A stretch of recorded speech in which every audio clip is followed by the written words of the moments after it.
கடைசி காலத்தில், அதாவது தீங்கு நாளிலே சாத்தான் எவ்வளோ தீவிரமாக செயல்பட்டு கொண்டு இருக்கிறான் என்பதை உலகத்தில் நடக்கிற சம்பவங்களை பார்க்கும்போதே நமக்கு தெரிகிறது. காரணமில்லாமல், ஒரு அவசியம் இல்லாமல் பாருங்கள், வெடிகுண்டுகள் வெடிக்கப்பட்டு அநேகர் ரத்த சிந்தி மறிக்கிற காரியங்களை நம்ம கேள்விப்படுகிறோம். ரொம்ப வேதனையான காரியங்கள்.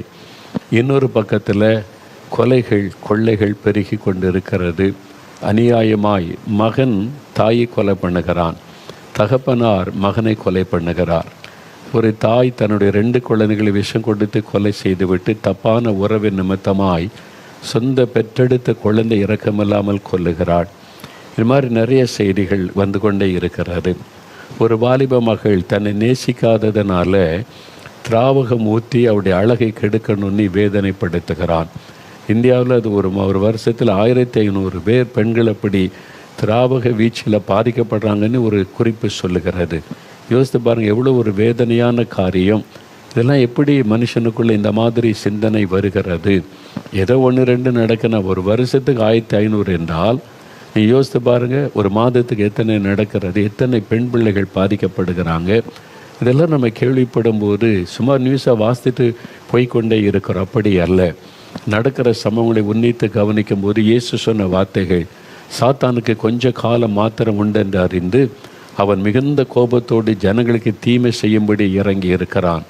மனிதர்களுக்கு எப்படி தீமை செய்கிறான்? மனிதர்களை வைத்தே மனிதர்களுக்கு தீமை செய்கிறான். மனிதர்களுடைய உள்ளத்தை தூண்டி, பிசாசுக்கு யார் இடம் கொடுக்கிறார்களோ அவருடைய மனதை தூண்டி அவர்களை வைத்தே மனிதர்களுக்கு தீமை செய்கிறான். இது பயங்கரமாய் நடந்து கொண்டிருக்கிற ஒரு காலம். அதில் எபேசியர் 6:12 வசனத்திலே நம்ம வாசித்தோம்ல, ஆண்டவர் சொன்னது, 4 விதமான பொல்லாத ஆவிகள், ஒன்று துரைத்தனத்தின் ஆவி, இன்னொன்று அதிகாரத்திலே கிரியை செய்கிற ஆவி, இன்னொன்று அந்தகார லோகாதிபதி, இன்னொன்று வானமண்டலத்திலிருந்து கிரியை செய்கிற பொல்லாத ஆவிகளின் சேனை. இதெல்லாம் பிசாசனுடைய விதவிதமான கிரியைகள், செயல்பாடுகள். அதைத்தான் அவனுடைய டிபார்ட்மெண்ட்டுகள். அவன் ஒரு பெரிய அரசாங்கத்தை அமைத்திருக்கிறான். அதனால தான் வேதத்தில் பார்க்கிறோம், வானமண்டலத்திலே கிரியை செய்கிற பொல்லாத ஆவிகளின் சேனை என்று பார்க்கிறோம். சாத்தானுக்கு ஒரு பெரிய சேனை, ஆர்மி வைத்திருக்கிறான். அவங்க தள்ளப்பட்டு போன தேவ தூதர்கள், கோடான கோடி தூதர்கள் அவனோடு இருக்கிறாங்க. அவங்களைத்தான் வேத புஸ்தகம் தேவர்கள் என்று குறிப்பிடுகிறது. அந்த ஆவி, அந்த தள்ளப்பட்ட பிசாசின் ஆவிக்கு தான் தேவர்கள் என்கிற பெயர் பைபிளில் சொல்லப்பட்டிருக்கிறது. அந்த ஆவிகள் கிரியை செய்கிறது பல விதங்களிலே. அதைத்தான் நம்ம கடந்த நாட்களில் தெளிவாய் பார்த்து கொண்டே வருகிறோம். அதில் இப்போ நம்ம தியானித்து கொண்டிருப்பது அந்தகார லோகாதிபதி, இருளிலே கிரியை செய்கிற ஆவிகள். இது மந்திரவாதம், பில்லி சூனியம். இது எந்த அளவிற்கு இன்றைக்கு உலகத்தில் பெருகி இருக்கிறது என்பதை குறித்து சில காரியங்களை நம்ம தியானித்து கொண்டே வருகிறோம். மந்திரவாதம்லாம் ஒன்றும் இல்லைங்க, அதில் என்ன இந்த நூற்றாண்டில் இதெல்லாம் நம்புறீங்களா அப்படின்னு சொல்லுவாங்க. ஆனால் வேறு புஸ்தகம் அதை குறித்து தெளிவாய் சொல்லுகிறதை நீங்கள் பார்க்க முடியும். 1 சாமுவேல் 15:23 வாசிக்கும் போது, இரண்டகம் பண்ணுதல், தேவனுக்கு விரோதமாய் செய்கிற சில இரண்டகம் பண்ணுதல் பில்லி சூனியத்துக்கு சமமானது, அந்த பாவத்திற்கு சமம் என்பதாய் குறிப்பிடப்படுகிறது. அப்போ பில்லி சூனியம் என்கிற பாவம் இன்றைக்கும் உலகத்தில் இருக்கிறது. வேதம் அதை குறிப்பிடுகிறதை நம்ம பார்க்கிறோம். 91 சங்கீதம் 5 வசனத்தை நீங்கள் வாசிங்க. 91 சங்கீதம் 5 வசனம். இந்த 91 சங்கீதம் நமக்கு பாதுகாப்புக்காக ஜெபிக்கிற ஒரு அருமையான சங்கீதம். இதை மனப்பாடம் செய்து அடிக்கடி அந்த வார்த்தைகளை சொல்லி ஜெபிப்பது நல்லது.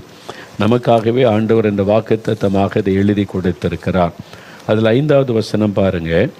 இரவில் உண்டாகும் பயங்கரத்துக்கும், பகலில் பறக்கும் அம்புக்கும், இருளில் நடமாடும் கொள்ளை நோய்க்கும், மத்தியானத்தில் பாழாக்கும் சங்காரத்துக்கும் பயப்படாதிருப்பாய். இதெல்லாம் இந்த உலகத்தில் நடந்து கொண்டிருக்கிற பிசாசு கொண்டு வருகிற தீங்குகள். அதில் இரவில் உண்டாகும் பயங்கரம். ராத்திரியில் தான் நிறைய பயங்கரங்கள் நடக்கிறது. நம்ம ஒரு கூட்ட மக்கள் நித்திரை பண்ணும்போது பயங்கரங்கள், அப்போ தான் மந்திரவாதம், பில்லிசுனை செய்யப்படுகிறது. திருடுறவங்க ராத்திரியில் தான் போய் திருடுகிறான்.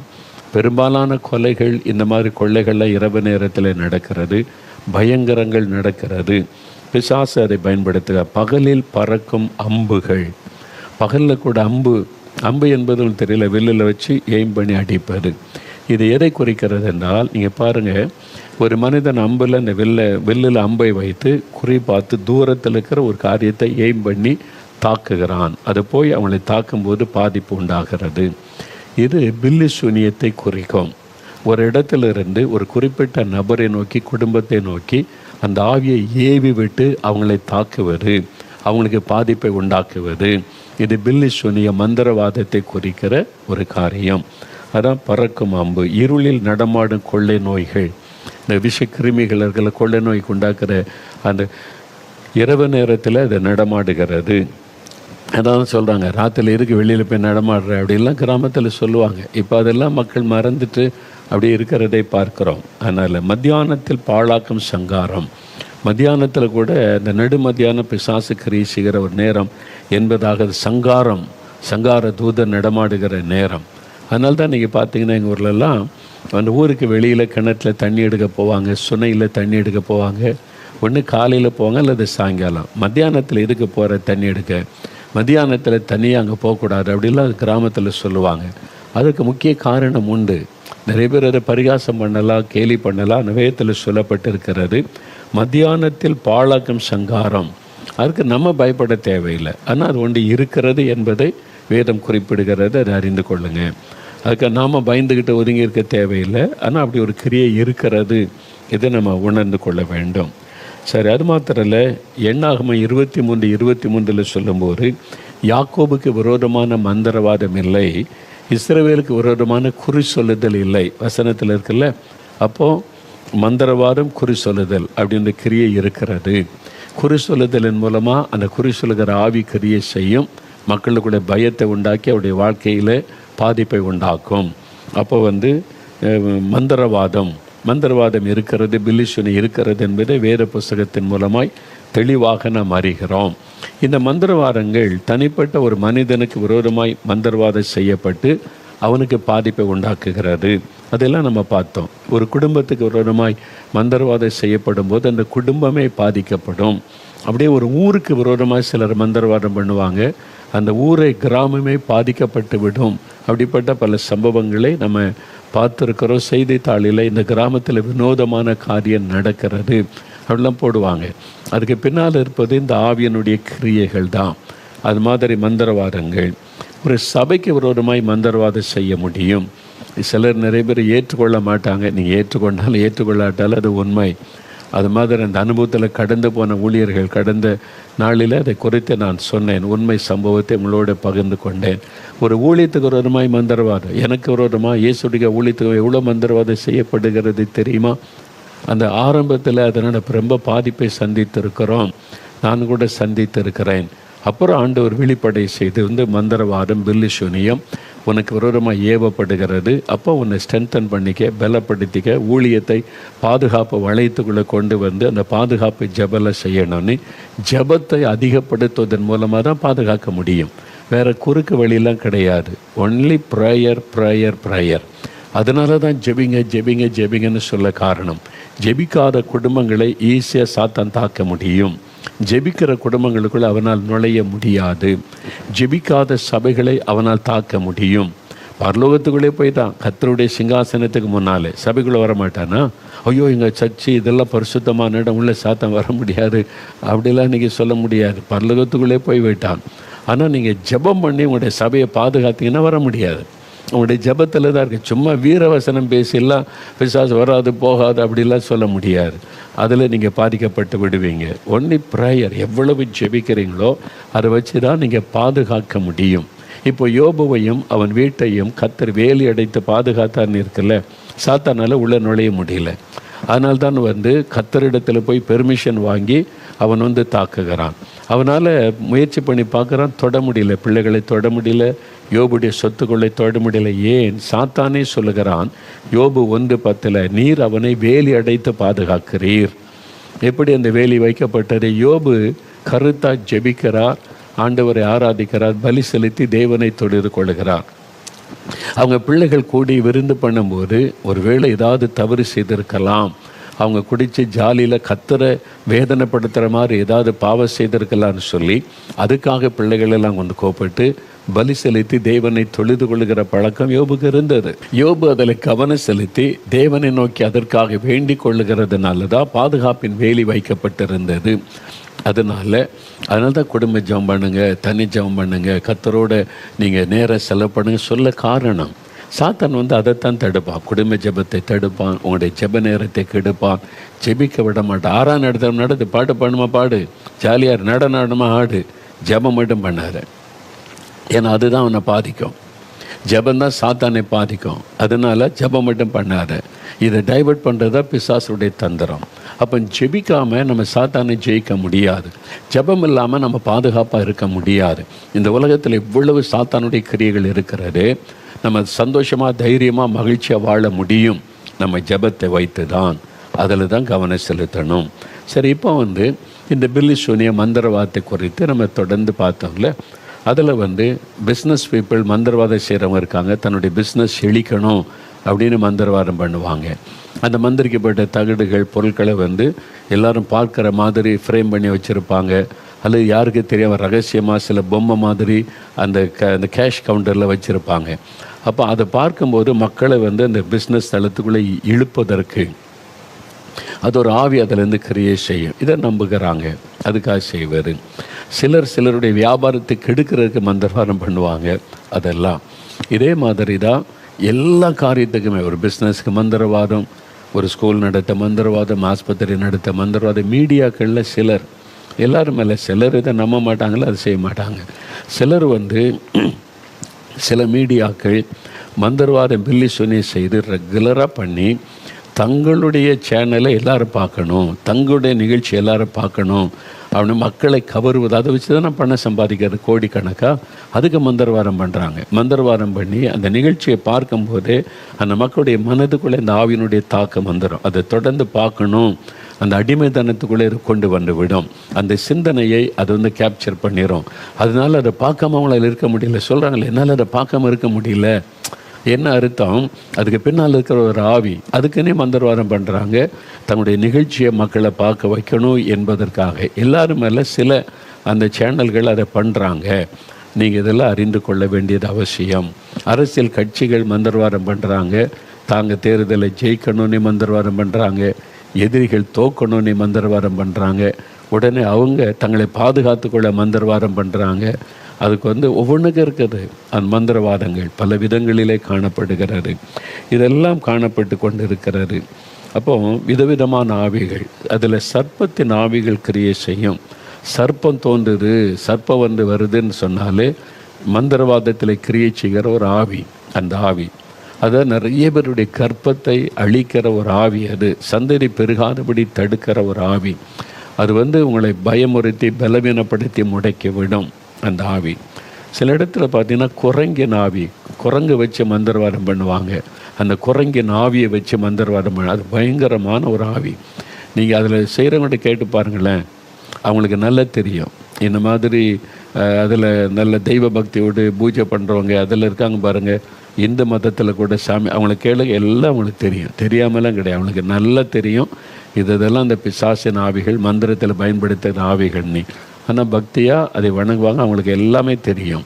நீங்கள் ரகசியமாக கேட்டிங்கன்னா எல்லாமே புட்டு வச்சுருவாங்க. இது இந்த ஆவி, இது இந்த ஆவி, இதுக்கு தான் செய்யன்னு சொல்லி அதை சாந்தப்படுத்தி நம்மளை தாக்காமல் இருக்கதா நம்ம வணங்குகிறோம் என்பது வரைக்கும் அவங்க சொல்லிடுவாங்க. நான் பார்த்துருக்கிற சில கூட்டங்களில் அந்த ஆவியை அந்த நிற்கும். மக்களை அதை அடிமைப்படுத்தி சில அந்த ஆவியை கடிந்து கொண்ட உடனே அப்படியே குரங்கு மாதிரி துள்ளி கொண்டே கீழே விழுவாங்க. அப்படியே அந்த ஆவி. சிலர் பாம்பு மாதிரி நெளிவாங்க பார்த்துருக்கீங்களா? சர்ப்பம் மாதிரி அப்படி நெளிஞ்சு அந்த ஆவி போகும். அது சர்ப்பத்தின் ஆவி. சிலர் குரங்கு மாதிரி அப்படியே துள்ளிக்கிட்டு வருவாங்க, குரங்கு மாதிரி சொரிந்து கொள்ளுவாங்க. அப்படியே நான் பார்த்துருக்கேன். அந்த ஆவி வெளியேறி போனோடனே நார்மல் ஆகிடுவாங்க. முதலை வச்சு மந்திரவாதம் பண்ணுறாங்க. முதலை அது ஒரு ஆவியனுடைய கிரியை. எனக்கு ரொம்ப நாள் அது தெரியாது. ஒரு சமயம் நல்ல ஒரு தீர்க்கதரிசன கிருபை பெற்ற வரம் பெற்ற ஒரு மகள் ஜெபிக்கும் போது ஆண்டவர் இதை காமிக்கிறார். உங்களுக்கு விரோதமாக இப்படி ஒரு ஆவி எளிமை நிற்கிது, முதலை வச்சு மந்திரவாதம் பண்ணுறாங்க. அது என்னதுன்னு ஆண்டவர்கிட்ட கேட்டபோது தான் அது ஒரு ஆவியனுடைய கிரியையை காண்பித்தார். உடனே அதை பற்றி எனக்கு உள்ள யோசனை அப்படியே நடக்குமா என்று அதை பற்றி நெட்டில் போய் பார்த்தாக்கி வட இந்தியாவில், இந்தியாவின் வட மாநிலத்தில் ஒரு பகுதியில் அதுக்கு ஒரு பேர் வச்சுருக்கிறாங்க. அந்த முதலை ஆவி, அதை வச்சு மந்திரவாதம் பண்ணுறதெல்லாம் அதில் டீட்டெயில் போட்டிருக்கிறாங்க. அப்படி ஒரு ஆவி வச்சு கிரியேஷன் என்னெல்லாம் பண்ணுறாங்க பாருங்கள் நம்ம நாட்டில். முதலை வச்சு அந்த ஆவி வச்சு மந்திரவாதம் பண்ணி ஏவி விடுவது, அப்படி ஒன்றுன்னா பல விதங்களில் செய்கிறதை நம்ம பார்க்க முடிகிறது. சரி, இந்த நாளில் இந்த மந்திரவாத பெலிஷனில் உலகத்தில் எந்த காலம் இல்லாத அளவு பெருகி இருக்கிறது. அதை அறிந்து கொண்டு நம்ம அதை ஜெயிக்கணும். நீங்கள் ஜெயம் பெற்றவளாக இருக்கலான்னு இப்படி சொல்கிறதுனால நீங்கள் பயப்பட தேவையில்லை. நீங்கள் அறிந்துக்கிட்டாலே பயம் போயிடும். நீங்கள் அறியாமல் இருக்கிறனால தான் சாத்தான் மறைந்திருந்து கிரீசர் என்னதுன்னு தெரியலையே, அதான் பயத்தை உண்டாக்குவான். இவ்வளோதானா பிசாசு காரியம் தெரிஞ்சிட்டாலே நம்ம ஈஸியாக ஜெயித்து விட முடியும். ஜெயம் பெற்றவளாக இருக்கணுன்றதான் கர்த்தருடைய விருப்பம். பாருங்கள், நான் ஏற்கனவே சொன்னது தான்.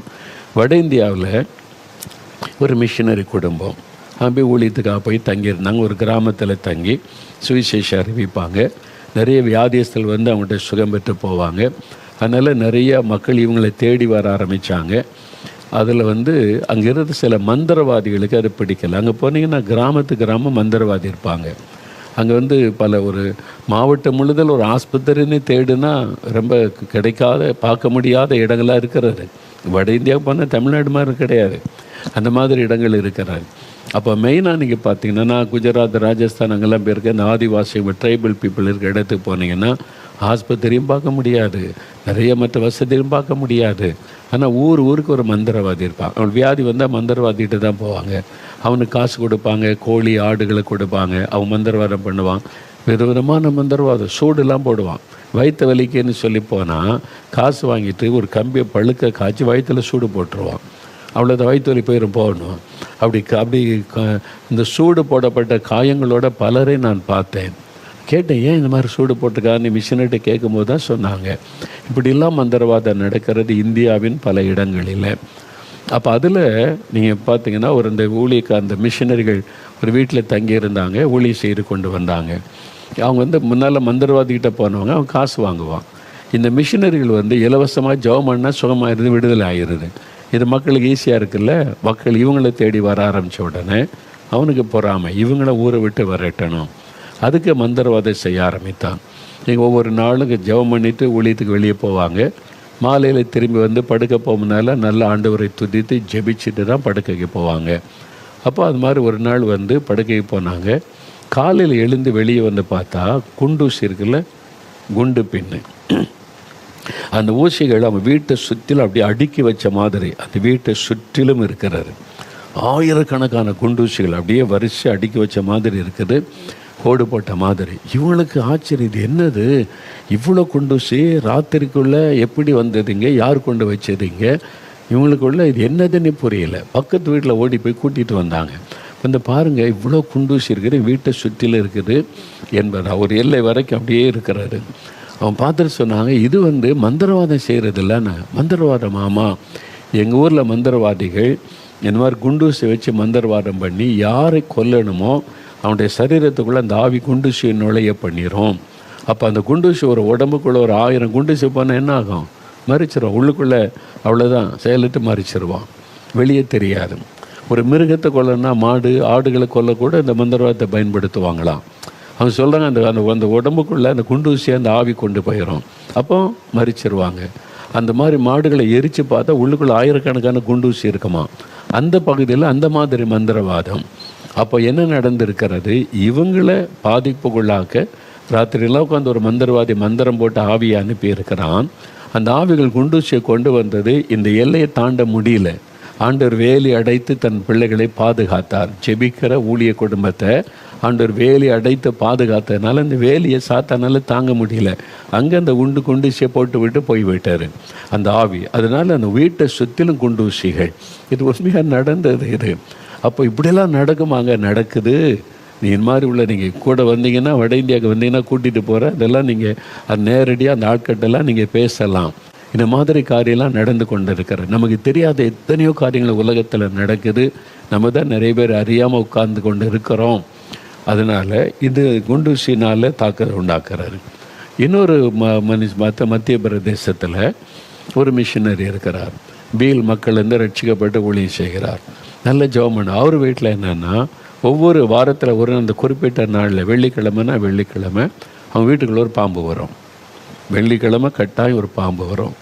இவர் வந்து ஜெபம் பண்ணிக்கிட்டே இருப்பாரா, கர்த்தர் காண்பிப்பார், மகனே உன் வீட்டுக்குள்ளே இந்த மூலையில் போய் பாரு, ஒரு சர்ப்பம் இருக்குது. போனால் அந்த பாம்பு சுருண்டு இருக்கும். அதை அடித்து கொண்டு எரிச்சிருவார். மறுபடியும் அடுத்த வெள்ளிக்கிழமை அதே மாதிரி இப்போ வந்து இந்த இடத்துல இருக்குன்னு கர்த்தர் காண்பிப்பார். இவர் பரிசுத்தாவிக்குள்ளே நிரம்பி ஜெபிச்சு கர்த்தரோடு நெருங்கி இருந்ததுனால அந்த காரியம் அவர் காண்பிக்கப்பட்டார். ஆண்டவர் காமிச்சார். அந்த பாம்பு சர்ப்பம் வருது. பாம்பை வைத்து இவருக்கு விரோதமாய் மந்திரவாதம் செய்யப்பட்டார். ஏவி விடப்பட்ட அந்த நாள் அந்த பாம்பு வந்தது. அவங்க வீட்டில் மனைவி குழந்தைகள்லாம் இருக்கிறாங்க. ஒருத்தரையும் சேதப்படுத்தலை. ஏன்? அவருடைய ஜெபம். அவர் அதிகாலையில் எழும்பி ஜெபிக்கிற ஜெபம். அப்போ ஒரு நாள் இதெல்லாம் ஒரு 3-4 வாரமாக தொடர்ந்து பாம்பு வந்துக்கிட்டே இருக்குது. முடிவு தான் என்ன? ஒரு நாள் உபவாசம் பண்ணி கர்த்தரிடத்தில் ஜெபிச்சார். ஆண்டவரே, அது வந்துக்கிட்டே இருக்குது, நானும் அடித்து கொண்டுக்கிட்டே இருக்கேன், எங்களை பாதுகாக்கிறேன், நல்லதான், இது வரக்கூடாது. உபவாசம் பண்ணி ஜெபித்த மந்திரவாதத்தை எதிர்த்து ஜெபித்தார். இஸ்ரவேலுக்கு விரோதமான மந்திரவாதம் இல்லை, யாக்கோபுக்கு விரோதமான குறி சொல்லுதல் இல்லை, எங்களுக்கு விரோதமாக செய்யப்படும் மந்திரவாத கிரியைகள் அழியட்டும், முட்டங்கட்டும்னு ஜெபிச்சார். அவ்வளோதான். அதன் பிறகு அந்த எந்த ஒரு மந்திரவாதம் அவருக்கு விரோதமாக செய்யப்பட்டது பலிக்கலை, எந்த தீங்கும் வரலை, கர்த்தர் பாதுகாத்தார். அப்போ இதெல்லாம் மந்திரவாதம் ஒவ்வொரு ஏரியாக்களை ஒரு மாதிரி அந்த ஏவுதல் உண்டாக்கி மந்திரவாதம் செய்து கிரியை செய்கிற காரியங்கள். இப்போ எங்கள் ஊர் பக்கம் நான் இந்த ஊழியத்தின் ஆரம்ப காலத்தில் எனக்கு ஆச்சரியமாக இருக்குது. என்னுடைய மனைவி ஊரில் ஒரு சகோதரி, அவங்க வீட்டில் நல்ல ஜெபம் பண்ணுவாங்க. ஒரு நாள் அவங்க வீட்டுக்கு போயிருக்கும்போது சொல்கிறாங்க, ஐயா அந்த குறிப்பிட்ட நாள், அது வெள்ளி செவ்வாய் இந்த மாதிரி நாட்களில் தான் நிறைய மந்திரவாதம் பண்ணுறாங்க. அந்த மாதிரி நாட்களில் அவங்க சொல்கிறாங்க, அவங்க வீட்டுக்குள்ளே பாம்பு வந்துருக்குமா. அது சொல்ல மூடி வைத்திருக்கிற பாத்திரத்துக்குள்ளே ஆண்டவர் காமிப்பாராம். இவங்க நல்லா அந்நிய பாஷையில் ஜெபம் பண்ணுவாங்க. அந்த பாத்திரத்துக்குள்ளே இருக்குன்னு மூடி வச்சிருக்கிற பாத்திரம் எப்படி பாம்பு உள்ளே நுழைஞ்சேன்னே தெரியாதான். அதை புரட்டி பார்த்தா உள்ளே சுருண்டு இருக்குமா. அதை அடித்து கொண்டு எரிச்சிருவாங்க. இந்த மாதிரி தொடர்ச்சி அந்த வாரத்தில் குறிப்பிட்ட அந்த நாளில் அது வருமா. சில சமயத்தில் சொல்கிறாங்க, மேலேருந்து ஆயிரக்கணக்கான தேள்கள் அப்படியே விழுமா, கருந்தேள்கள். அதெல்லாம் அவங்க ஸ்தோத்திரம் இயேசுவின் ரத்தம் ஜெயம் ஜெயன் அடித்து கொண்டு குவிச்சு வச்சுருக்கிறாங்க வீட்டுக்கு பக்கத்தில் இருக்கிற. இதெல்லாம் நம்ப முடியுதா? நம்ப முடியாத காரியம் ஆனால் நடக்கிறது. இதான் சாத்தானுடைய கிரியைகள். நம்ம நம்ப முடியாத பல காரியங்கள் இப்படி உலகம் எங்குமே நடந்து கொண்டு இருக்கிறது. இந்த மந்திரவாதம் இந்த பில்லிசூனிய பிசாசின் கிரியைகளினால் நடக்கிற காரியம். அது எதனால் அது பண்ணுதுன்னா, முதல்ல அது பயத்தை உண்டாக்கும். ஒரு சர்ப்ப வீட்டுக்குள்ளே வருதுன்னா என்ன உண்டாகும்? பயம் உண்டாகும். ஒரு தேளா விழுது ஆயிரக்கணக்கான பயம் உண்டாகும். முதல்ல பயத்தை நமக்குள்ளே உண்டாக்குவதுதான் பிசாசனுடைய முதலாவது காரியம். அந்த பயம் வந்துட்டு பயத்துக்கு இடம் கொடுத்துட்டோன்னா அது நம்மை தாக்குவதற்கு சொல்ல ஈஸியாக சாத்தா நம்மை தாக்கி நம்மை முடக்கி போட்டு விடுவான். அல்லது சிலர் கை கால்கள் முடங்கப்பட்டு நடக்க முடியாமல் பேச முடியாமல் அப்படி ஆயிடுவாங்க. அவங்க எந்த ஆஸ்பத்திரி கொண்டு போனால் நார்மலாக தான் இருக்குது, ஹார்ட்டு நல்லா இருக்குது, லங்ஸு நல்லா இருக்குது, கிட்னி நல்லா இருக்குது, இப்போ ஏன் இப்படி ஆச்சுன்னே தெரியலன்னு சொல்லுவாங்க. அப்போ அது காரணம் பின்னால் இருக்கிற அந்த ஆவி அவங்களை முடக்கி போட்டு விடுகிறது. சிலர் சாகு வரைக்கும் அப்படி படுக்கையில் வைத்து விடுகிறது. அதுக்குலேருந்து விடுதலை கொடுக்கிற ஒரே வழி இயேசு கிறிஸ்து தான். அவரால் தான் அதிலிருந்து விடுதலை கொடுக்க முடியும். இந்த மாதிரி பிசாசானவன் கிரியை செய்கிறதை பார்க்க முடியும். அதே மாதிரி என் ஊழியத்தின் ஆரம்ப காலத்தில் அப்போ நிறைய பல இடங்களுக்கு ஜெபிக்கலாம் போவேன்ல. எனக்கு தெரிந்த ஒரு ஊழியக்காரர் அவங்க சொன்னாங்க, தம்பி நான் ஒரு வீட்டுக்கு ஜெபிக்க கூப்பிட்டு போனாங்க. நான் போனால் அவங்க வீட்டில் சின்ன பிள்ளை இருக்குது, ஸ்கூலில் படிக்கிற பிள்ளை. அதுக்குள்ளே ஒரு ஆவி வரும், திடீர்னு ஒரு ஆவி இறங்கும். அந்த ஆவி இறங்கின உடனே அவள் பார்வை வித்தியாசம் மாறிடும். அவள் என்ன சொல்லுவாளாம், அவங்க வீட்டில் துணி காய போட்டிருப்பாங்க அவங்க அம்மா, இந்த தீ பிடிக்கிறதுன்னு சொன்னோன்னே டக்குன்னு தீ பிடிச்சி எரியுமா, அப்படியே தீ பிடிச்சி எரியுமா. அது ஆச்சரியமாக இருக்குல்ல. அவன் சொன்னான், நான் கண்ணால் பார்த்தேன், அந்த துணியெல்லாம் போட்டு வச்சுருக்காங்க அந்த வீட்டில். தாய் சமையல் பண்ணிகிட்டு இருப்பாங்களாம், உன் சேலை தீ பிடிக்குன்னு சொன்னால் அந்த தாயோட சேலை தீ பிடிச்சிருமா. அப்படியே பொருட்கள் இது தீ பிடிக்க போகுதுன்னு சொன்னோடனே தீ பிடிச்சிடும். அந்த அளவிற்கு பிசாசனுடைய கிரியை இருக்கிறது. அதுதான் நீங்கள் விளங்கிக் கொள்ளணும். அந்த அளவிற்கு சாத்தானுடைய கிரியை இருக்கிறது. ஒரு மனிதனை சங்கிலெல்லாம் உடைச்சி நிர்வாணமாக்கி அவனை கீற வைக்கிற அளவுக்கு ஒரு பிசாசு கிரியை செய்தில்ல, பைபிளை பார்க்குறோம்ல. அப்போ இந்த அளவுக்கு கிரியை செய்கிற பிசாசின் கிரியைகள் எல்லாம் இந்த நாட்களில் உலகத்தில் இருக்கிறது. அது எவ்வளோ பயங்கரம் பாருங்கள். அதே மாதிரி அரசியல்வாதிகள், மந்திரவாதம் செய்கிறவங்க அரசியல்வாதிகள். சில வருஷத்துக்கு முன்னால் மலேசியாவில் தேர்தல் நடந்தது. அந்த தேர்தல் இஸ்லாமிய நாடு, மெயினாக இஸ்லாமியர்கள் தான் ஆட்சி பண்ணுவாங்க. அங்கே இந்துக்கள் இருக்காங்க, கிறிஸ்தவர்கள் இருக்காங்க, சைனீஸ் பீப்புள், புத்திஸ்ட்டு இருக்கிறாங்க. அவங்களும் கூட அரசியலில் இருப்பாங்க. ஆனால் மெயினாக வந்து இஸ்லாமிய நாடு அவங்க தான் தலைமை இடத்துல இருப்பாங்க, தலைமை பொறுப்பில் இருக்கிறவங்க. அதில் அந்த தலைமை பொறுப்பு வர்றதுக்கு ரொம்ப போட்டி இருக்கும்.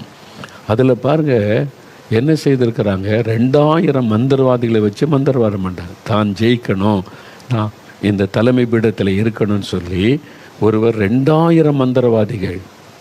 நம்ப முடியுதா அவங்களுக்கு? மலேசியாவில் டிவிலெல்லாம் காமிச்சு பேப்பர்லெல்லாம் நியூஸ் போட்டு வெளியரங்கமாகி விட்டார். 2000 மந்திரவாதிகள். அதில் முக்கியமாக அவருடைய வீட்டுக்குள்ளே இருந்து ஸ்பெஷலான மந்திரவாதம் செய்ய யார் போனாங்க தெரியுமா? நம்ம கேரளாவிலேருந்து. கேரளாவில் தான் இப்போ நிறைய மந்திரவாதிகள் இருக்காங்க. நம்பூதிரிகள்னு சொல்கிறாங்க, அப்படிலாம் சொல்கிறாங்க. நிறைய மந்திரவாதிகள் அவங்க தான் அதில் கூடின கை தேர்ந்தவங்க, அவங்களுக்கு தெரியாத மந்திரவாதமே இருக்காதுன்னு சொல்கிறாங்க. அப்போ அவங்க அது பேப்பரில் போட்டுருங்க மலேசியாவில். அப்போ அங்கே உள்ளவங்க பார்த்து சொன்னாங்க, போட்டு அவங்க மந்திரவாதம் பண்ணியும் 2000 மந்திரவாதிகள் தான் தேர்தலில் ஜெயிக்கணும். அப்போ தேர்தலில் ஜெயிக்க என்னெல்லாம் நடக்குது பார்த்தீங்களா? ஒரு பக்கம் மந்திரவாதம், இன்னொரு பக்கம் திருடு, இன்னொரு பக்கம் ஏமாத்துதல், நிறைய காரியத்தை செய்கிறாங்க. அவங்களுக்கு எப்படியாவது ஆட்சியில் இருக்கணும், அவ்வளோதான். அதனால் இது மந்திரவாதத்தை அதுக்கு பயன்படுத்துகிறாங்க. ஆனால் அவங்க தோற்றுட்டாங்க. ஏன் தோற்றுட்டாங்கன்னா 40 நாள் சபைகள் ஜெபிச்சாங்க. கண்டினியூவாக 40 நாட்கள் தமிழ் சபைகள், ஆங்கில சபைகள், சீன சபைகள் எல்லாம் ஒன்றிணைத்து நாட்டின் தேர்தலுக்காக கருத்தாக ஜெபிச்சாங்க. 40 days இரவும் பகலும் ஜெபம் தேசம் முழுவதும் ஆர்கனைஸ் பண்ணி செஞ்சுட்டு அந்த ஜெபத்தில் எல்லா மந்திரவாத கிரியில் அடிபட்டு போனது. ஆண்டவர் வந்து கத்தர் ஜெயம் எடுத்தார். இது நடந்த ஒரு காரியம். அப்போ அதுக்கு மந்திரவாதத்தை பயன்படுத்துகிறாங்க. இலங்கை தேசத்தில் ஒரு பெரிய கலவரம் வந்ததில் அந்த அதிபருக்கு விரோதமாய் குடும்பத்துக்கு ஒரு பெரிய கலவரம். அந்த டைமில் நாங்கள் இருக்கிற ஸ்ரீலங்கா போயிருந்தோம். அங்கே ஒரு ஊழியத்துக்கு போயிருந்த சமயத்தில் கலவரம் ஆரம்பிச்சிட்டு, அப்போ எங்களால் வெளியே போக முடியாது. எங்கே பார்த்தாலும் நெருப்பு எரியுது, தீ வைக்கிறாங்க, கொளுத்துறாங்க. அந்த அரசியல்வாதியோடைய வீடுகளை தீ வச்சு ஒரு எம்பியை கொலை பண்ணிட்டாங்க. நெருப்பு எரியுது. டிவியில் நியூஸ் பார்த்தா நெருப்பு எரியுது கொழும்பில். அங்கே மக்கள் கூட்டமாக நின்று போராடுறாங்க. அந்த மாதிரி ஒரு காரியம் நடக்கிற அந்த அதிபருடைய அவரெல்லாம் பயங்கரமாக பாதுகாத்து வச்சுருக்கிறாங்க. அதில் கொழும்பில் ஒரு வீடு, ஒரு ஹோட்டல்லாம் எரியுது. அதில் நியூஸில் என்ன சொல்கிறாங்கன்னா, அதிபருடைய மந்திரவாதி, பிரசிடென்ட் விச் ஃபார் த பிரசிடென்டுடைய விச்சினுடைய வீடு எரிகிறது. என்ன நியூஸ்? அடுத்த நாள் செய்தித்தாளை படத்தோடு போட்டிருக்கிறாங்க. இலங்கை அதிபருடைய மந்திரவாதி அவங்களுக்கு இந்த அதிபர் தான் வீடு கட்டி கொடுத்துருக்கிறார், பெரிய ஹோட்டல் வச்சு கொடுத்துருக்கிறாரு. மக்களுக்கே தெரிகிறது இவருக்குன்னு ஒரு மந்திரவாதி இருக்காங்கன்னு. அந்த வீட்டை கொளுத்திட்டாங்க கோபத்தில். இந்த அதிபர் பண்ண வேலை தான் சொல்லி மந்திரவாதியுடைய வீட்டை எரிச்சு, ஹோட்டலை எரிச்சு, அது நெருப்பத்தி எரியுது. அதெல்லாம் நான் நேரில் பார்த்தது. நியூஸ் சேனலில் காமிக்கிறாங்க, அடுத்த நாள் செய்தித்தாளில் அப்படியே போட்டிருக்கிறாங்க. அதிபருடைய மந்திரவாதியினுடைய வீடு தீ கொளுத்தப்பட்டது. அப்போ யோசித்து பாருங்கள், வெளிப்படையாக தெரிகிற அளவிற்கு இன்றைக்கி மந்திரவாதிகளை அரசியல்வாதிகள் சார்ந்து வாழுகிறாங்க. டெல்லிக்கு போனீங்கன்னா ஒரு சமயம் தேர்தல் டைமில் ஜெபிக்க நம்ம டீம் போயிருந்தாங்க. நாங்கள் போய் அந்த ஜெபிக்கும் போது ஊருக்கு வெளியில் நீங்கள் பார்த்தீங்கன்னா ஒரு ஏரியாவில் யாரையுமே போக விடலை, அடைச்சி வச்சுட்டாங்க. போலீஸ் சிட்டு காவல். உள்ளே என்ன நடக்குன்னு சொன்னால் நெருப்பு வளர்த்து மந்திரவாதம், தேர்தலுக்கான மந்திரவாதம், ஆயிரக்கணக்கான அந்த யாகங்கள் வளர்த்து செய்கிறதை கண்கூடாக பார்த்துட்டு வந்தாங்க. யாரையும் உள்ள அனுமதிக்கலை. இது எல்லாருக்கும் தெரியும், மீடியாவுக்கெல்லாம் தெரியும். தெரியாத ஒன்றை நான் சொல்லலை. ஆனால் அதெல்லாம் இருட்டடிப்பு பண்ணிடுவாங்க, வெளியே சொல்ல மாட்டாங்க. அந்த அளவிற்கு மந்திரவாதங்கள் நடக்கிறத நம்ம அறியணும். தமிழ்நாட்டில் சில ஆண்டுகளுக்கு முன்னால் ஒரு தேர்தல் நடந்தபோது ஒரு குறிப்பிட்ட கட்சி தலைவர் அவங்க வெற்றி பெறணுன்னே ஒருத்தர் நரபலி கொடுத்து மந்திரவாதம் பண்ணி அவர் பூஜை பண்ணி இருக்கிற சம்பவம் தெரியுமா உங்களுக்கு? தமிழ்நாட்டில் நிறைய பேருக்கு தெரியாது. ஒரே ஒரு சேனல், நியூஸ் சேனலில் அப்படியே சில நம்முடைய நேரம் காமிச்சு நியூஸ் சொன்னாங்க. அப்புறம் ஏன்னா அவங்க ஆளுங்கட்சியாக இருந்தாங்க, எல்லாத்தையும் இருட்டடிப்பு பண்ணிட்டாங்க. அப்போ என்னுடைய தலைவி வெற்றி பெறணும், அவங்க தான் ஆட்சி அமைக்கணும் மறுபடியும் சொல்லி நரபலி, மனுஷனை ஒரு ஆயில பலி செலுத்தி அந்த பாத்திரத்தில் அந்த ரத்தத்தோடு பிடிச்ச நியூஸில் காமிச்சாங்க. அதை நான் பார்த்தேன் நேரடியாக. இந்த மாதிரி இவங்க அரசியலில் வெற்றி பெறணும், மறுபடியும் ஆட்சி அமைக்கணும்னு சொல்லி இவங்க நான் மந்திரவாதம் பண்ணி அவன் சொல்கிறான். அவ்வளோதான். போலீஸ் பிடிச்சிட்டாங்க, அதை பிடிச்சிட்டு அரெஸ்ட் பண்ணிட்டாங்க. அதோடு அந்த நியூஸை மூடிட்டாங்க. வேறு எந்த சேனலையும் காமிக்கலை, நியூஸ் பேப்பரில் வரல. அது அதிகாரத்தில் இருந்தால் எல்லாமே செய்ய முடியும்ல, அந்த மாதிரி. ஆனால் அது நடந்தது. நான் பார்த்தேன், சிலர் பார்த்துட்டு சிலர் சொன்னாங்க நானும் பார்த்தேன் பிரதர்ன்னு சொல்லி.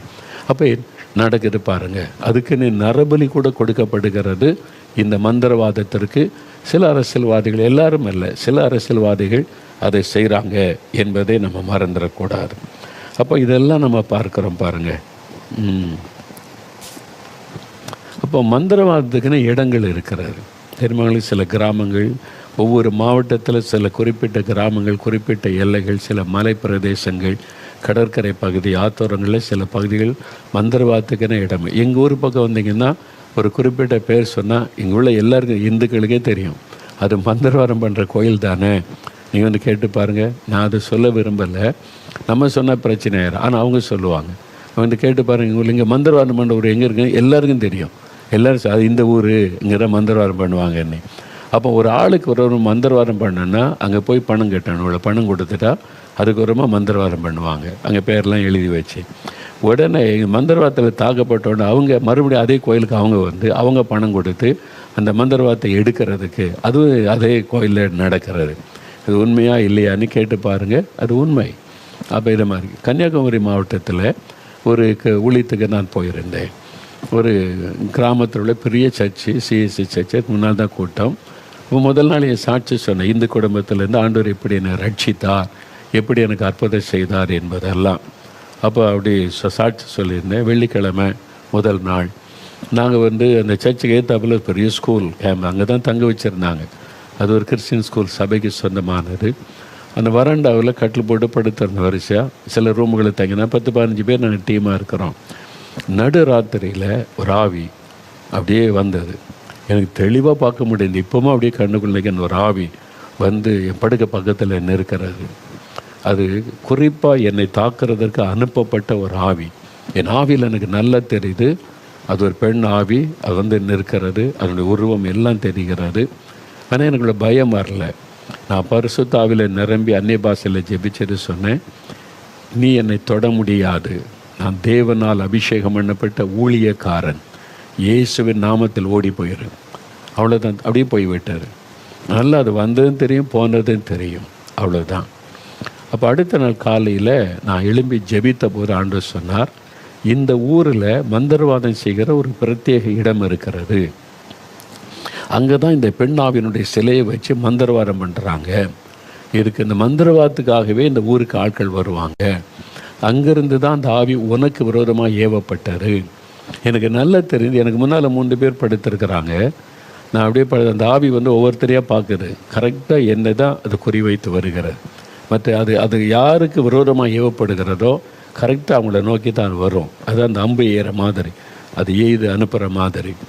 அப்போ நான் அடுத்த நாள் வந்து அந்த ஊரில் உள்ள சில பெரியவங்க, டீக்கன்மார், உங்கள் ஊரில் இந்த மாதிரி ஒரு கோயிலுக்கு மந்திரவாதம் பண்ணுற இடம் கேட்டால், அப்படி ஒன்றும் இல்லையே பிரதர், இந்துக்கள் பக்தியாக இருக்காங்க, பல கோயில்கள் இருக்குது, மந்திரவாதத்துக்கு என்ன இல்லை. அந்த ஊரில் உள்ளவங்களுக்கே தெரியல.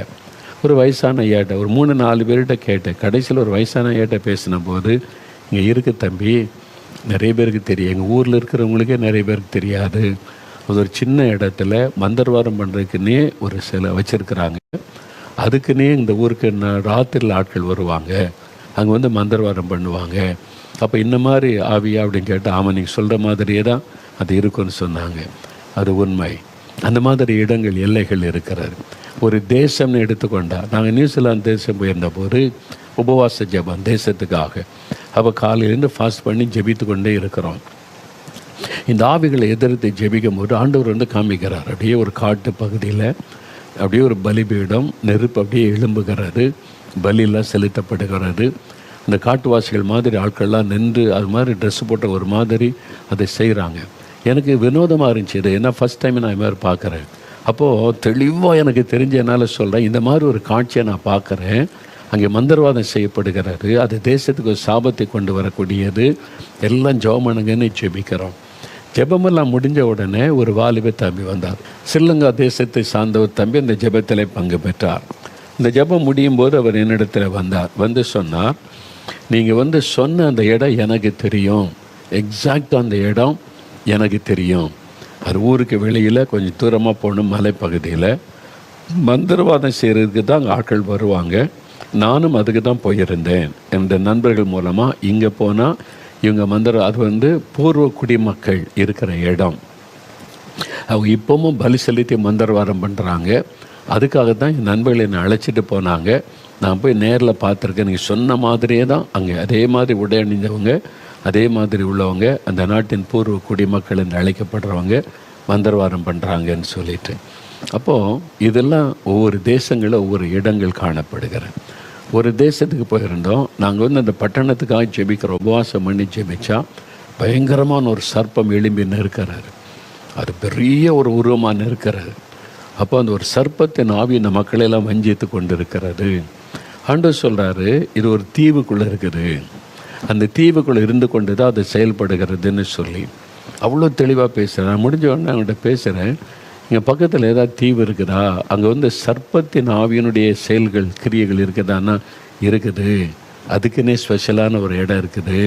அவங்க சொல்கிறாங்க, எனக்கு தெரியாது, நான் புதுசு இல்லை, அங்கேருந்து போட்டில் போகணும் அந்த தீவுக்கு, அங்கே நீங்கள் சொல்கிற இதே மாதிரி உருவத்தை உள்ள காரியங்கள்லாம் நடக்குது, அங்கே வந்து அந்த மந்திரவாதங்கள்லாம் செய்வாங்கன்னு. அந்த ஆவி இந்த மக்களையெல்லாம் அப்படியே சிறைப்பிடித்து அடிமையாக்கி அவங்கள வைத்து வேதனைப்படுத்துகிறது. அங்கே போய் ஜெபிக்கணும்னு சொன்னால் நாங்கள் போகிறோன்னு சொல்லி ஒரு குறிப்பிட்ட வாலிபர்கள் உபவாசம் பண்ணி போய் ஜெபம் பண்ணிட்டு வந்தாங்க. அப்போ இது மாதிரி ஒவ்வொரு தேசத்துலையுமே இதை பார்க்க முடிகிறது, ஒவ்வொரு பட்டணங்களிலே பார்க்க முடிகிறது. அந்த ஆவியனுடைய கிரியைகள், மந்திரவாதங்கள், பெல்லிசூனியங்கள்.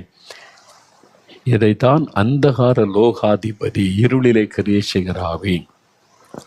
இதில் மிருகங்களை பலி செலுத்தி மந்திரவாதம் பண்ணுவாங்க, நரபலி கொடுத்த மந்திரவாதம் பண்ணவங்களும் இருக்கிறாங்க. இப்பவும் பாருங்கள், சில இடங்களில் அந்த காலத்தில் சொல்லுவாங்க, பெரிய பிரிட்ஜ் கட்டும்போது, பெரிய கட்டடம் கட்டும்போது நரபலி கொடுத்து தான் கட்டுவாங்கன்னு சொல்லுவாங்க. கேள்விப்பட்டிருக்கீங்களா? நாங்கள் திருநெல்வேலி மாவட்டத்தில் ஒரு கிராமத்தை ஒழித்து போனோம். நாங்கள் போய்கிட்டு இருக்கும்போது பார்த்திங்கன்னா பெரிய ஒரு காலேஜ் கட்டியிருக்கிறாங்க, பெரிய ஒரு கேம்பஸ்ஸு, கட்டடம் கட்டி முடித்தாச்சு. இன்னும் கடைசியாக சில இடத்துல பூசியிருக்கு, சில இடத்துல பூசலை. ஆனால் அதோடைய பாழடைஞ்சு கிடக்குது. ஏன்னா இவ்வளோ பெரிய கட்டடம். சொன்னால் இது ஒரு காலேஜுன்னாங்க, காலேஜ் கட்டினாங்க, இவ்வளோ பெரிய கட்டடம். அப்புறம் என்னாச்சு, இங்கே ஒன்றுமே இப்போ பாழடைஞ்சு கிடக்குதுன்னு சொன்னால், அது இந்த இடத்துல கட்டடம் கட்டும்போது நரபலி கொடுத்தாங்க. ஆமாம், உண்மை, நரபலி கொடுத்தாங்க. இதை போலீஸ் கண்டுபிடிச்சி கம்ப்ளைண்ட் போய் வந்து லேசாக அரெஸ்ட் பண்ணிட்டாங்க. அதன் பிறகு இந்த கட்டடமே கட்ட முடியாமல் போய் அப்படியே பாழடைஞ்சு கிடக்குது. இப்போவும் தமிழ்நாட்டிலங்க, இந்தியாவின் பல பகுதிகளில் ராஜாக்கள் காலத்தை வாசித்தீங்கன்னா பெரிய பெரிய கோட்டைகள் கட்ட முன்னால் இத்தனை உயிர்களை பலி கொடுப்பாங்கன்னு சரித்திரம் சொல்லுகிறாரு. அதை பேசுகிறாங்க யூடியூப்பில். ஒருத்தர் தெளிவாக இந்த மாதிரி நடக்கிற இத்தனை பேர் பலி கொடுத்துருக்குறாங்க அப்படின்னு. அதனால தான் பெரிய பாலங்கள் அதெல்லாம் கட்டும்போது ஒரு விபத்து ஏற்பட்டு ஒருத்தர் மறிச்சிட்டா அதை பெருசாக எடுக்க மாட்டாங்க, அது வந்து பலி, அது நரபலி அப்படி எடுப்பாங்க. அதை நீங்கள் அறிந்து கொள்ளணும், பலி கொடுக்கறது என்பதாக அவங்க எடுத்துக்கொள்வாங்க. பார்த்தீங்களா? அப்போ ஒவ்வொன்றுக்கு பின்னால் அந்த ஆவி கிரியை செய்கிறாரு, அந்த மந்திரவாத பில்லிசூனிய ஆவி. அப்போ இதைத்தான் வேதம் நமக்கு சொல்லுகிறது. அப்போ தேவ பிள்ளைகள் நாம் இதை அறிந்து கொண்டு நம்மை செபிக்கணும். அதில் இன்னொன்று சொல்லட்டுமா? ஒரு சமயம் சில ஆண்டுகளுக்கு முன்னால் தீர்க்கதரிசி வின்சென்ட் செல்வகுமார் நாங்கள்லாம் 3 நாள் உபவாசம் பண்ணி செபித்து கொண்டு இருக்கிறோம். அப்போ நிறைய வெளிப்பாடுகள் வந்து கொண்டே இருக்கிறது. அப்போ ஒன்று சொல்கிறாங்க, ஆண்டவர் தரிசன ஒரு கடற்கரையாக தெரியுது, அங்கே நிறைய தென்னை மரங்கள்லாம் தெரியுது. கடற்கரை ஓரத்தில் நிறைய பேர் உட்காந்து இந்த நெருப்பு வளர்த்து மந்திரவாதம் பண்ணுறாங்க. நிறையா, அது வந்து 100கணக்காக இருக்குது, 1000க்கு மேலே இருக்குது அப்படியே கடற்கரை ஃபுல்லாக. அவங்கெல்லாம் மந்திரவாதம் பண்ணி ஒரு தகடு மாதிரி ஒன்று புதைக்கிறாங்க. அப்போ இது என்னது ஆண்டவரேன்னு கேட்குறேன். எந்த இடம்னு எனக்கு தெரியல, இதுதான் பார்க்குறேன், இது என்னதுன்னு கேட்கும்போது ஆண்டவர் சொல்லுகிறார், மந்திரவாதம் பண்ணி கடற்கரையில் தகடுகளை புதைக்கிறாங்க. அது என்னுடைய சபைக்கு விரோதமாய் தேசத்துக்கு, அதாவது தேசத்தை வசப்படுத்த இதெல்லாம் செய்யப்படுகிறது என்பதாக ஆண்டவர் வெளிப்படுத்தினார். அப்போ என்னுடைய மனசில் இது எங்கே நடக்குது தெரியல. தமிழ்நாட்டில் பெரிய கடற்கரையில் கன்னியாகுமரிலேருந்து சென்னை வரைக்கும் இருக்குது, கேரளா பகுதி இருக்குது, எங்கே தெரியாது. ஆனால் ஏதோ நடக்கிற மந்திரவாதம் பண்ணுறாங்க என்பது தெளிவாக தெரிகிறார். அப்போ அதுக்காக நாங்கள் ஜெபிக்க ஆரம்பித்தேன், எங்கேன்னு தெரியலன்னு.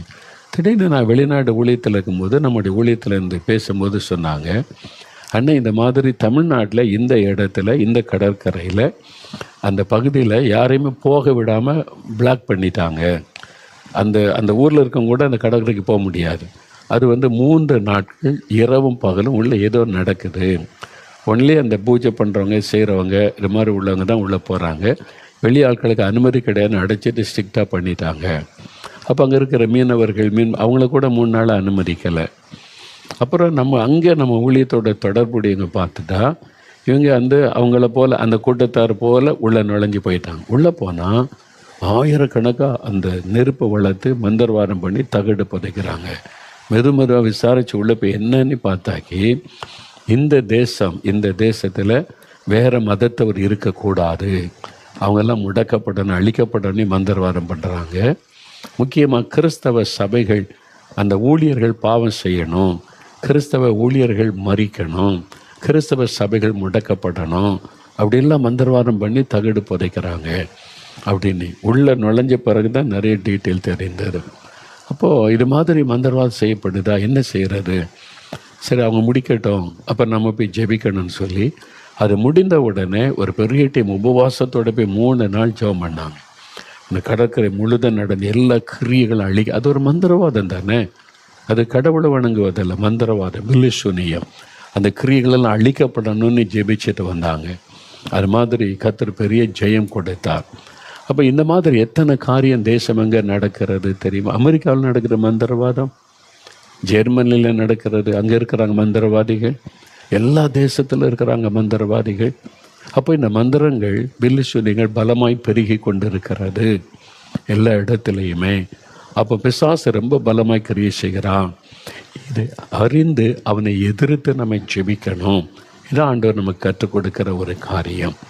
அப்போ ஒவ்வொரு காரியத்துக்கு தீமைக்கு பின்னாலும் இந்த பிசாசின் கிரியை இருக்கிறது, அதில் மந்திரவாதங்களும் செயல்படுகிறது. அதுக்கு என்ன செய்கிறாங்க சில காரியங்கள். அந்த காலத்தில் ராஜாக்கள் காலத்தில் உள்ள தெரியுமா அவங்களுக்கு, அஸ்மவேத யாகம் அப்படின்னு ஒரு யாகம் பண்ணுவாங்க, கஜ யாகம்.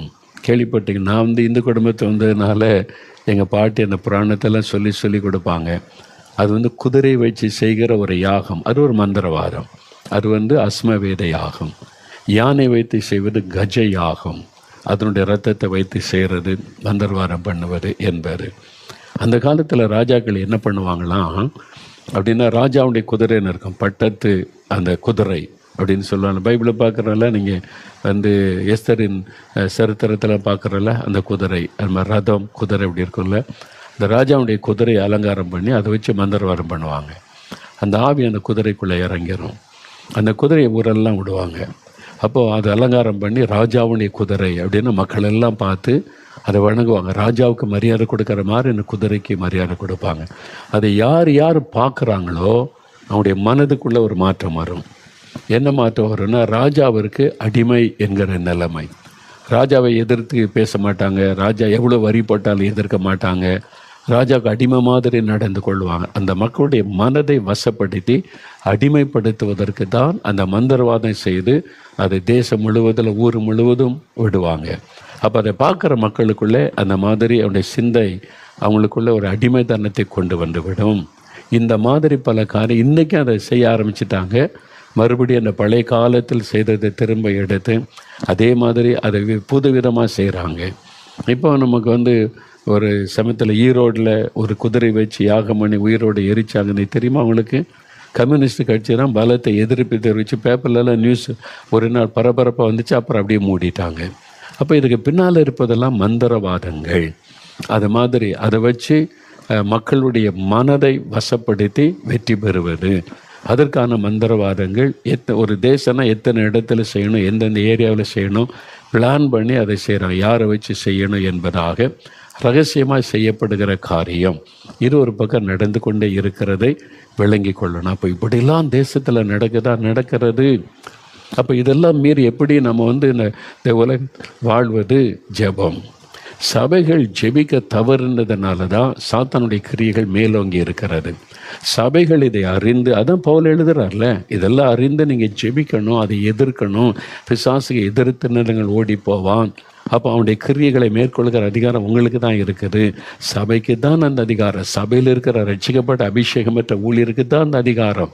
அவங்க இதை அறிந்து கொள்ளாமல் அதுக்கு கவனம் செலுத்தாமல் பிசாசை டைவர்ட் பண்ணி விட்டுதான். அப்போ இந்த காரியத்தில் கவனம் செலுத்தி முழு தேசத்தின் சபைகளை எழும்பி ஜெபிக்க ஆரம்பித்தா சாத்தானுடைய கிரியைகள் முற்றிலும் அழிக்கப்பட்டு ஒரு பெரிய ஜெயம் உண்டாகும். அதுதான் கர்த்தர் பேசுகிறார்.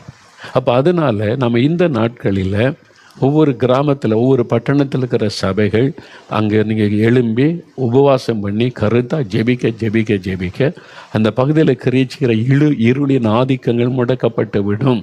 இது மாதிரி மக்களை வசப்படுத்துகிற அடிமைப்படுத்துகிற தவறான நம்பிக்கைக்குள்ளே அடிமைப்படுத்தி மனக்கண்ணை குருடாக்குற ஆவிகள் முடக்கப்பட்ட உடனே ஒரு வெளிச்சம் அவருடைய வாழ்க்கையில் உண்டாகி அவருடைய மனதில் ஒரு மாற்றம், மெய்யான தெய்வத்தை அறிந்து கொள்ளுகிற ஒரு மாற்றம் வரும்.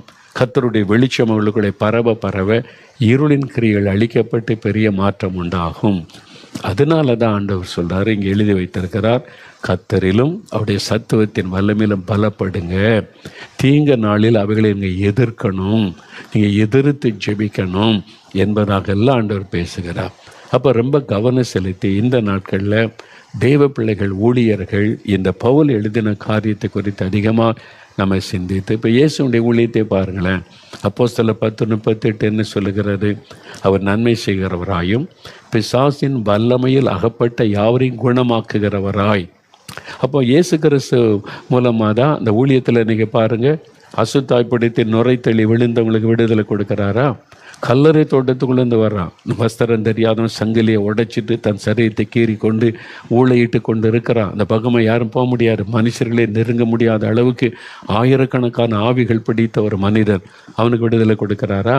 ஒரு தகப்பன் வருகிறான், என்னுடைய மகன் மீது ஒரு அசுத்தாவி வருது, அது தாக்கும்போது நெருப்பில் தள்ளுது, தண்ணீரில் தள்ளுது.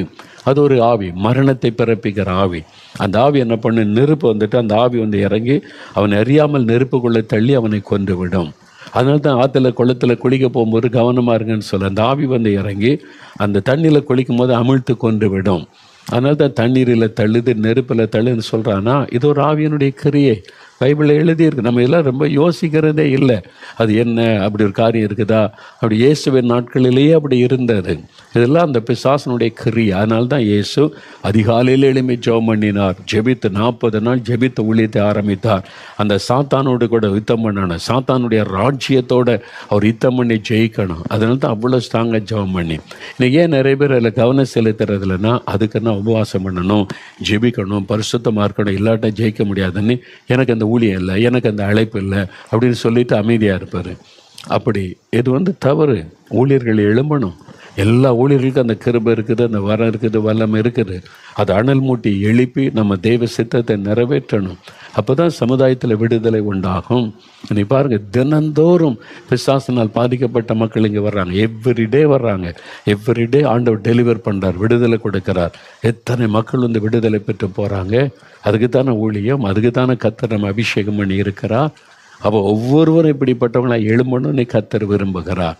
அப்போ இந்த பற்றி நீங்கள் அறிந்து கொள்ளணும், இந்த ஆவிகள்னால் என்ன, அது எப்படி செயல்படுகிறது என்ன. இன்னும் நீங்கள் அதுக்காக ஜெபிக்க ஆரம்பிக்கும் போது தெளிவாக தேவன் அதை காண்பிப்பார். நான் பார்த்துருக்கேன், என்னுடைய சரீரத்தில் குறிப்பிட்ட ஒரு பாதிப்பு வந்த உடனே எனக்கு தெரிஞ்சிடும், இது பிசாசுடைய தாக்குதல் அப்படின்னு எனக்கு தெரிஞ்சிடும். ஆரம்பத்தில் தெரியல, அப்புறம் ஆண்டவர் கற்றுக் கொடுத்தார். உடனே நான் ஆவியில் நிரம்பி அந்நிய பாஷையில் ஜெபிக்கும் போது அந்த ஆவி எங்கிருந்து அதை கூட காமி, எந்த பகுதியிலேருந்து எங்கிருந்து அந்த மந்திரவாரம் பண்ணுறாங்க எனக்கு விரோதமாக, அதை கூட ஆண்டவர் வெளிப்படுத்திடுவார். அவ்வளோது. அதுக்காக உடனே ரொம்ப இயேசுவின் நாமத்தில் அந்த கிரியை அழியட்டும், நான் அபிஷேகம் பண்ணப்பட்டவன், என்ன உன்னால் தொட முடியாது, இயேசுவின் நாமத்தில் உன்னை கடிந்து கொண்ட உடனே அதை அப்படியே கையை எடுப்பதை ஃபீல் பண்ண முடியும். என் சரீரத்தை விட்டு அதை கையை எடுக்கிறத சும்மா தொட்டு பார்க்க, அவ்வளோதான். நம்மளை சேரப்படுத்திட முடியாது. பிசாசு கொஞ்சம் தொட்டு இயேசுவே கொண்டு போய் உப்பருகையில் நிறுத்தினால கொஞ்சம் பார்ப்பான். அவன் நம்மகிட்ட என்னதான் நமக்கு தெரியுதுன்னு. நம்ம தெரியும், அறிந்து வேத வசனத்தை அறிந்து எதிர்க்க ஆரம்பிச்சுட்டா பிசாசு நடுங்கிடுவான்.